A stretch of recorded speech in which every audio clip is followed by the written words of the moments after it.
Nokia के keypad वाले phone दो चीजों के लिए जाने जाते थे। एक तो इनकी बुलेट प्रूफ ड्यूरेबिलिटी और दूसरी थी हफ्तों तक चलने वाली इनकी बैटरी। लेकिन ये बात शायद ही किसी को पता होगी कि इन मोबाइल फोन्स के लिए बैटरी बनाने वाली कंपनी आज दुनिया की सबसे बड़ी इलेक्ट्रिक कार मेकर बन गई है। इसका नाम है BYD। आज की डेट में ईवी मार्केट का ये इतना बड़ा नाम हो गया है कि ईवी इंडस्ट्री की बेताज बादशाह मानी जाने वाली टेस्ला आज BYD से पीछे रह गई है। और इंडिया के लिए भी इस कंपनी ने 90% मार्केट शेयर ग्रैब करने का टारगेट रखा है। और जिस हिसाब से ये चाइनीज कंपनी जा रही है, BYD Indian EV market hijack कर भी सकती है। वर्ल्ड का बिगेस्ट कार ब्रांड जिसके बारे में आपने कभी सुना ही नहीं, इस लाइन का BYD खुद को प्रमोट करने के लिए यूज करती है।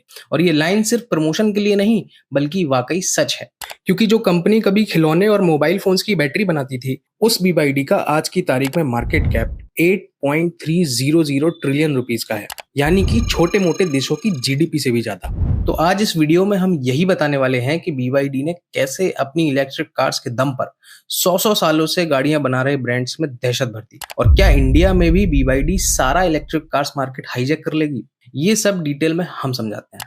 BYD का गेम समझने के लिए हमें पहले इसकी हिस्ट्री जाननी पड़ेगी। ये कंपनी किसी ऑटोमोटिव इंजीनियर ने नहीं बल्कि एक केमिस्ट ने 1995 में शुरू की थी, जिनका नाम है वांग चाफू। शुरुआत में BYD पूरी तरह से रिचार्जेबल बैटरीज ही बनाया करती थी, जो मोस्टली मोबाइल फोन्स, कैमरा और अदर इलेक्ट्रॉनिक्स में यूज होती थी। लेकिन 90s खत्म होते होते वांग को रियलाइज हो गया कि आने वाले टाइम में बैटरीज तेल के कुएं से कम नहीं होंगी। और फिर यहाँ से 2003 में BYD ऑटो की शुरुआत हुई। और फिर BYD ने ऑटोमोबाइल्स के लिए सिर्फ बैटरी बनाने से शिफ्ट होकर खुद ही ऑटोमोबाइल्स बनानी शुरू कर दी। साल 2003 में BYD ने अपनी पहली कार निकाली, जिसका नाम था F3, जो कि एक कॉम्पैक्ट सेडान थी, लेकिन इलेक्ट्रिक कार नहीं थी। बट गाड़ी चाइना में सक्सेसफुल रही क्योंकि ये सस्ती भी थी और एफिशिएंट भी। इसके बाद 2008 में इसी कार पर बेस्ड F3 DM को लॉन्च किया, जो चाइना की पहली mass produced plug in hybrid car थी।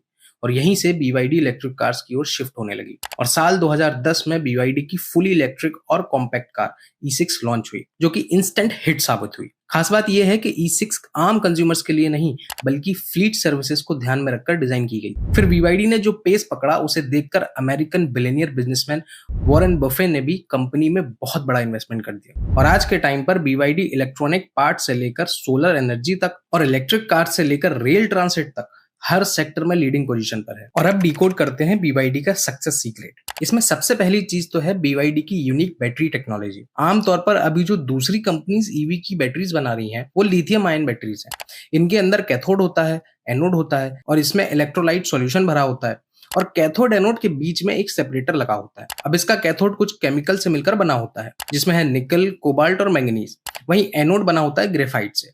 और इस बैटरी में जो सबसे मेन चीज यानी इलेक्ट्रोलाइट सॉल्यूशन होता है, वो बनता है लिथियम सॉल्ट से। इसलिए ये बैटरीज कहलाती हैं लिथियम आयन बैटरीज। लेकिन BYD को अपनी बैटरीज को सिर्फ एफिशिएंट ही नहीं बल्कि सस्ता भी बनाना था। और इसके लिए इन्होंने लिथियम आयन बैटरीज में से दो सबसे महंगे मिनरल्स निकाल दिए, यानी निकल और कोबाल्ट, और इनकी जगह यूज किया आयरन और फॉस्फेट। और इस तरह से बनी लिथियम आयन फॉस्फेट बैटरीज, जिन्हें ईवी इंडस्ट्री में LFP बैटरी भी कहते हैं। पर BYD ने बैटरीज की सिर्फ केमिस्ट्री में ही चेंजेस नहीं किए थे, बल्कि बैटरी की पैकेजिंग टेक्नोलॉजीज में भी बड़ा इनोवेशन किया। और तब जाके बनी ब्लेड बैटरीज। और यही ब्लेड बैटरी ईवी इंडस्ट्री में असली गेम चेंजर साबित हुई। इस बैटरी में सेल्स बहुत ही पतली ब्लेड्स की तरह होते हैं, जिनसे होता यह है कि मिनिमम स्पेस में मैक्सिमम बैटरी स्टोर हो पाती है, जो अल्टीमेटली एफिशिएंसी और परफॉर्मेंस को बहुत ज्यादा बढ़ा देती है। इतना ही नहीं, इस ब्लेड बैटरी में से ईवी में आग लगने के चांसेस भी एकदम कम हो जाते हैं, क्योंकि ये 300 डिग्री सेल्सियस के भी टेम्परेचर को झेल सकती है। BYD ब्लेड बैटरी इतनी तगड़ी है कि अब दूसरे ईवी मेकर्स भी उनसे ये टेक्नोलॉजी लेने के लिए लाइन में खड़े हैं। अब दूसरा फैक्टर है लो कॉस्ट सीक्रेट। BYD इस चीज को वर्टिकल इंटीग्रेशन बताती है, आसान भाषा में, जिसका मतलब ये हुआ कि BYD अपनी कार्स के मैक्सिमम पार्ट्स खुद ही मैन्युफैक्चर करती है। इसे आपको एक जेनरिक एग्जांपल से समझाते हैं। अभी मोस्टली कार मेकर्स अपनी गाड़ियों के पार्ट्स बॉश, कॉन्टिनेंटल, एवटिव जैसे कंपनी से खरीदते हैं।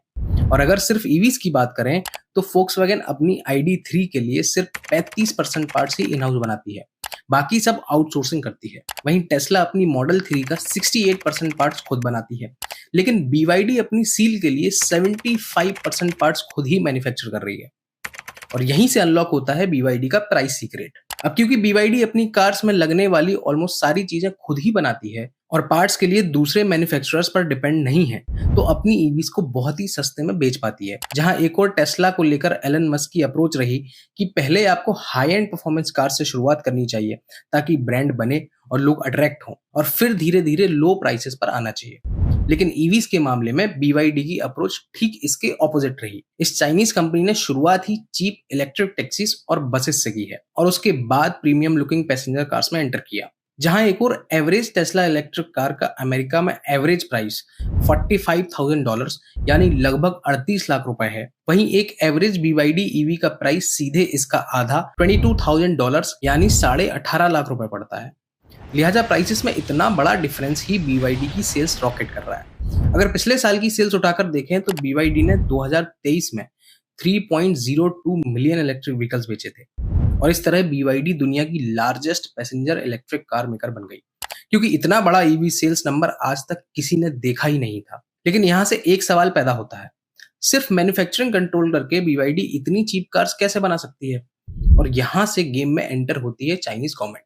ईवी मेकर्स को चाइनीज गवर्नमेंट ने इस कदर सपोर्ट किया है जैसे वो खुद ही इस धंधे में पार्टनर हो। आपको यकीन करना मुश्किल होगा कि चाइनीज गवर्नमेंट ने ईवी मेकर्स को साल 2010 तक लगभग $230 बिलियन की टैक्स में छूट दी है, और 2027 तक $97 बिलियन का टैक्स माफ करेगी।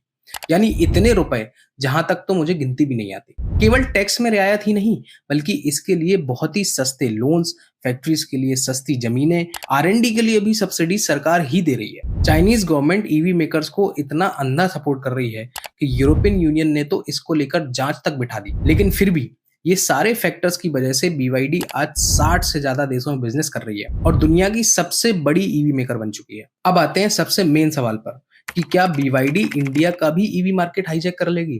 दरअसल इंडियन ऑटोमोटिव मार्केट को दो वर्ड्स में डिस्क्राइब किया जा सकता है, वो है कॉस्ट सेंसिटिव और value for money. And BYD ने इन्हीं दो चीजों में महारत हासिल कर ली है। अगर ऐसे ही चलता रहा तो BYD को बजट कार्स में इंडिया मार्केट शेयर कब्जाने में ज्यादा टाइम नहीं लगेगा। अगर आपको ये वीडियो पसंद आई हो तो इसे प्लीज लाइक करें और चैनल को भी सब्सक्राइब कर सकते हैं।